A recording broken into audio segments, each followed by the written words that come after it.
All right, welcome back to the deep dive. It is February 2026, and if you're listening to this, you are probably watching the calendar pretty closely. Hmm. Rumors are just swirling that around February 19th, Apple is going to drop a press release, and it's going to change their whole entry-level lineup. We're talking about the iPhone 17. Yeah, it's definitely the story of the month.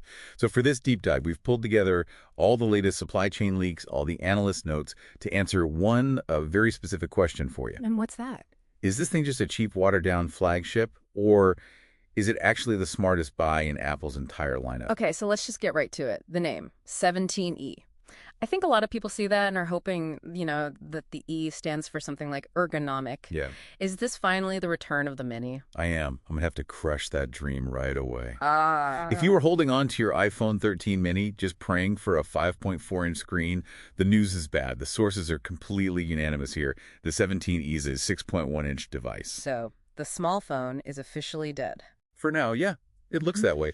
This is the spiritual successor to the iPhone SE and that 16E. Entry level now just means the price point, not the physical size. Right, okay. So it's a standard-sized phone, but usually when we talk about a budget iPhone, we're really talking about, like, recycled old parts. Or are we just getting the iPhone 15's leftovers? Well, see, that's where things get really interesting. That's the big twist in all the reports. I hope so. For a phone that's supposed to cost, what, $599?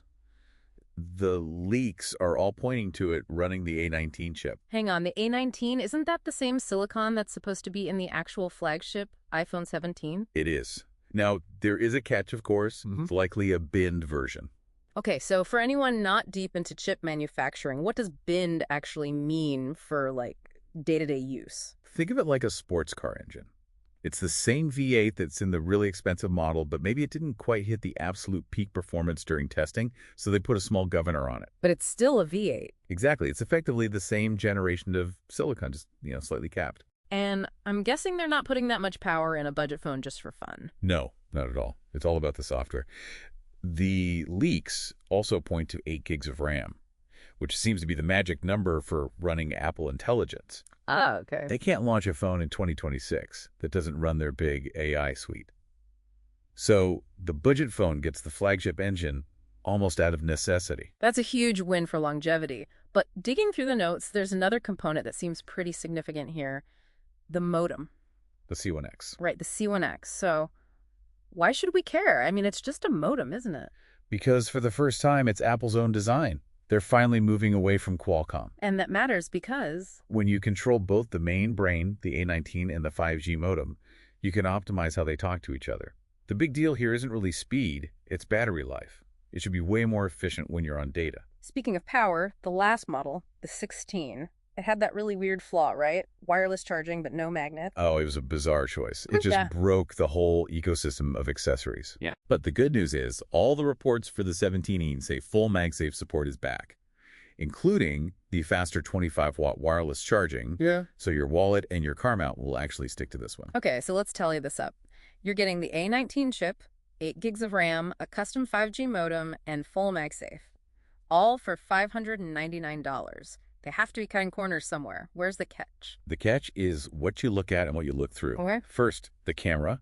You're getting one single lens on the back, a 48-megapixel wide shooter, no zoom, no ultra-wide, nothing else. Wow. Just one lens. That feels very 2018. And the screen? It's an OLED, which is nice, Yeah. but it's stuck at 60 hertz. Oof. So no promotion. Exactly. And if you're used to that buttery, smooth scrolling on a Pro phone, this is going to look a little stuttery. The design is also very basic, aluminum and glass, probably just in black or white. And I saw some conflicting reports about the notch versus the dynamic island. The supply chain leaks are suggesting you're likely getting the old school notch. So they're keeping it visually distinct, making sure everyone knows you bought the cheaper one. That's it, exactly. It's a classic velvet rope strategy.